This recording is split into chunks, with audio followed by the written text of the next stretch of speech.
It's the third least squares regression line day. We're going to do one more lesson on these two, but this is the first one. So least squares regression line, this is going to be making predictions and interpreting slope and y-intercept. So to make predictions, you just plug in an x, get out a y. We did an example in class where we got this. X was temperature and y was ice cream sales. So temperature was based on ice cream sales. I'll write that in.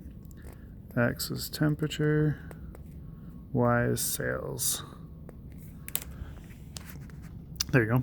So if I wanted to predict sales at 13 degrees Celsius, I would plug in, it was in Celsius, I'd plug in 13 for x, right here, plug in 13 for x, put it all in, and I get out a y by just plugging my calculator. So at 13 degrees Celsius, the sales are $231. There is some vocab, interpolation and extrapolation. This was the data we were using. Interpolation is predicting within your data. So if I'm predicting between 12 and 25 on my x's, like I made a prediction at 13, that was me drawing it in, that's interpolation. Extrapolation is picking up something outside that value, like 30, for example, is way higher than my point, or if I did like 0, which is way lower than my point, those would be extrapolations. Those are not very reliable. As you can see, though, the interpolation I did is probably pretty reliable. You have some actual data around it to back up your reliability, but extrapolation is not reliable. Here's the definitions right here. So to interpret slope and y-intercept, here's y equals mx plus b. Just kind of flipped around, but that's usually how we write it in stats.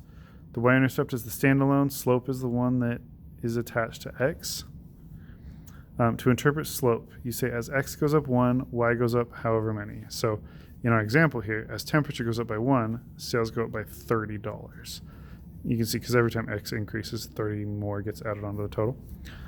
For the y-intercept is when when it crosses the y-axis.